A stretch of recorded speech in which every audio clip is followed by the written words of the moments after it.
getting started here in this evening session. Next up will be the boys varsity 2-mile. We're going to have some great athletes in there. Again, we've got 20 of them, so we're not going to give individual intros, as I'm sure they'll do that in stadium. But you know, Dan, you've had a chance to be at this meet before in so many big high school meets, and being able to be down there on this kind of track in this kind of facility, it really is an amazing experience for these young athletes. One that they'll remember for their entire lives, Rob. Really, I was down there for the 4x4s, got to interview those winners and talking to those kids from Wilson, Long Beach Poly, or Wilson, Long Beach there. They come up here and they go to this meet and they get an opportunity to run at UCLA and USC, but still they say, this is our favorite meet. This is our favorite place to go and compete. And they came up here and dominated. But yeah, I just got to think back in high school, if I were able to get an opportunity to experience this facility and run in front of a crowd like this, it's something you would really remember the rest of your life, and it would spur you on.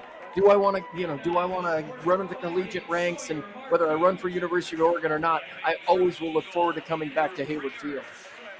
And Hayward Field is a special place for everybody, including yourself, myself, and so many athletes that have come through in the high school and collegiate and professional ranks. You know, we've got a lot of athletes here that have come from faraway places, Dan, and so seemingly it must be pretty awesome for these kids from Oregon to get race kids from Washington, from North Carolina, from Utah, and Southern California. So quite a mixture here on the track today. Well, and how about that kid right there, Yamini Mulugeta? He's coming out of Surrey, British Columbia, out of Canada, runs for L.A. Matheson secondary school, but he was born in Eritrea, out of East Africa, and due to the wars, his family gets displaced into a refugee camp, and they make their way over to Canada. And here he is, Rob, at the Oregon Relays, running for a chance to win the 2-mile varsity race here on championship night. What an amazing story, and what an amazing experience that young man will likely have today. And that final athlete, Tavon Kitchen of Crater, also one of the athletes to watch as away we go in the boys 2-mile.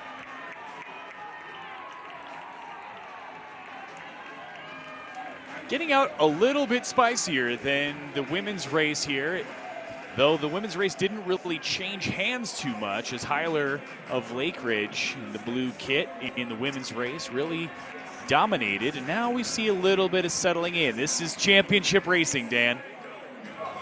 Well, and you can't miss Tavon Kitchen there with a giant C on his chest. We see him in the middle of the pack. He comes in with the fastest personal best, 8:13.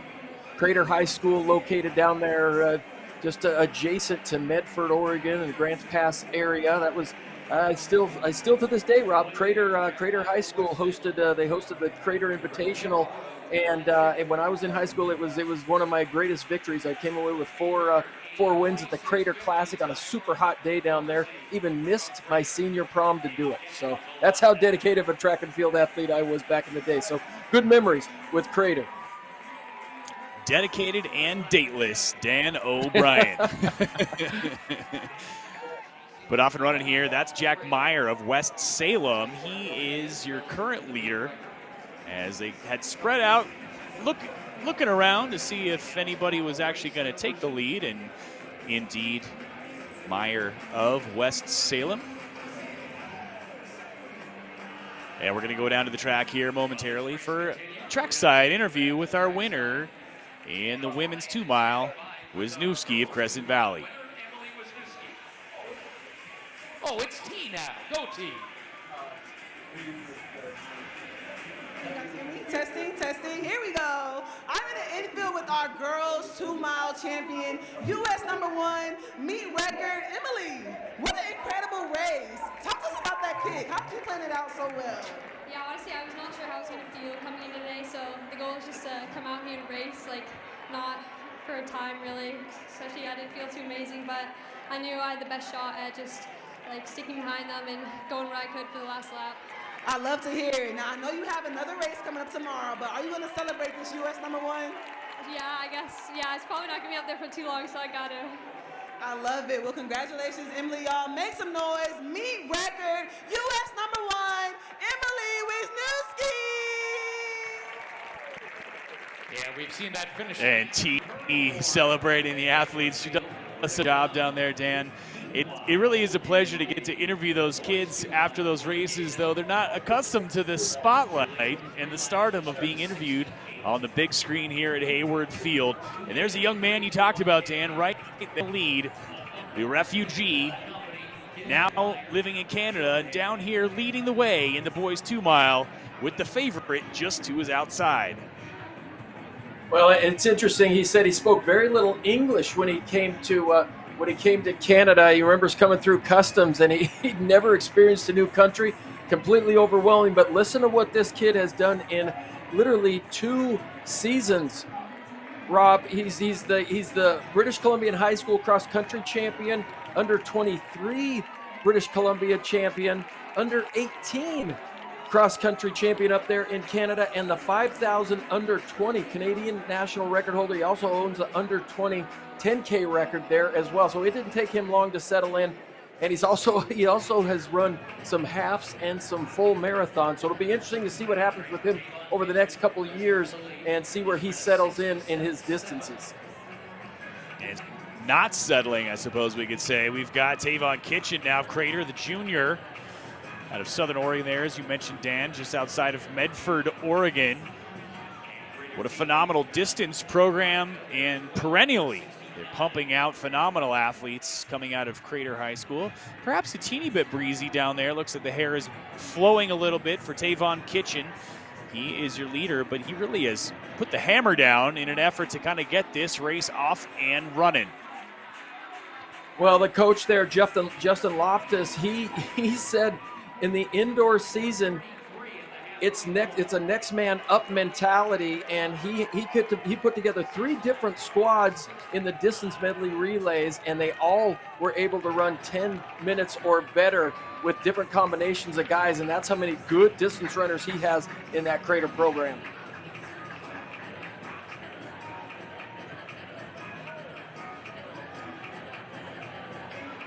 And not wanting to give up any ground, Mulugeta on the inside, on the rail there, sticking close to Kitchen. We'll have to see how this race ultimately shakes out. Typically a 3,000 meters being run here, and this time a 2 mile, a 3,000 meter record, 8:10. Held by Caleb Lakeman back in 2022. A big effort by Lakeman last year to try to break the national record, Steve Prefontaine's record. Didn't quite do it. Just shows you how good Steve Prefontaine was back in 1971 or 2 or 70, 71, whenever he actually ran that race of 8:41 and some change in the boys 2 mile, Marshfield High School. A little bit of daylight now behind the 2 leaders, Kitchen and Mulugeta.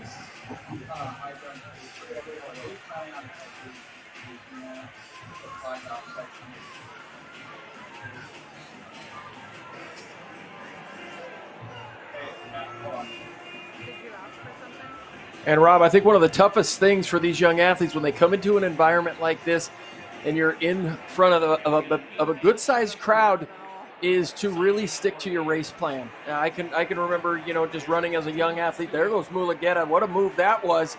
But you've got to you want to run fast, and sometimes you forget about the clock. You find yourself in unfamiliar territory. But there, Mulugeta, what a move. You say if you're going to make a move, make it with authority, and he did right there, Robin. I'm so impressed with young athletes nowadays.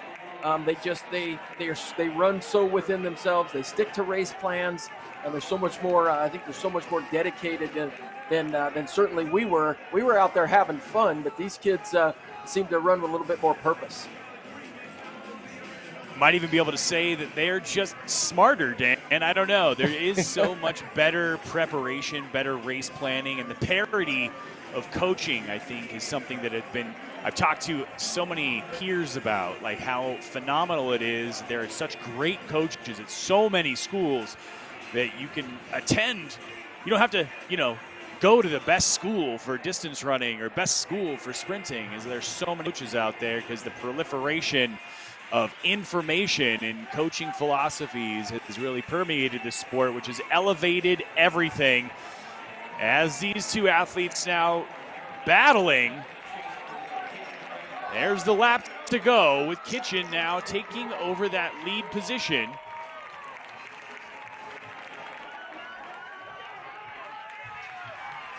Well, we saw Mulugeta make a move with about 600 meters to go, and it looked like he was going to pull away, but Kitchen just didn't give up, and he didn't let too much daylight get between him and Mulugeta, and here he's taking control. Some savvy racing out there by Crater's Tavon Kitchen.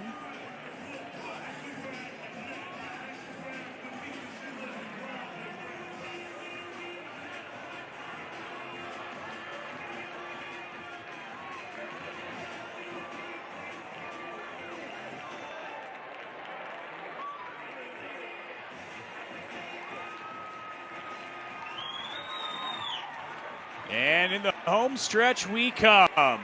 Tavon Kitchen of Crater going to her champion here in the boys 2 mile. Nothing like a sub. Oh, it looked like a sub 9 minutes. We'll have to see what it boils down to. I believe it was not 8:58:47.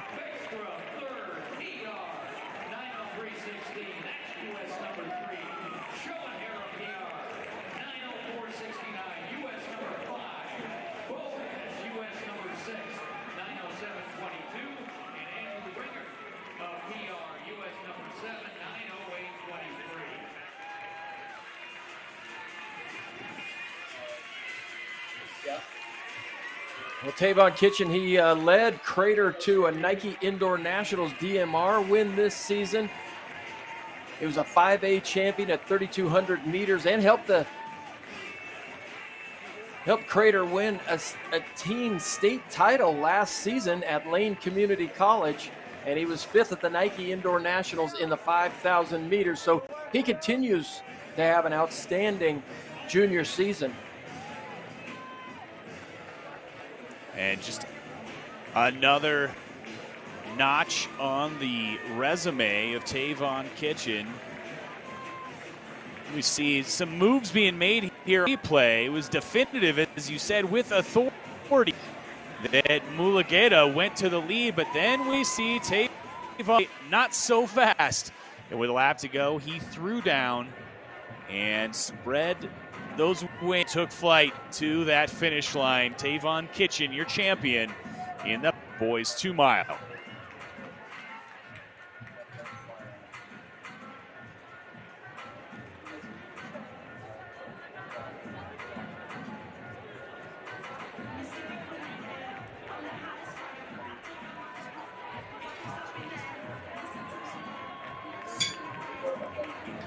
Coming here, we're going to have the girls 2 mile.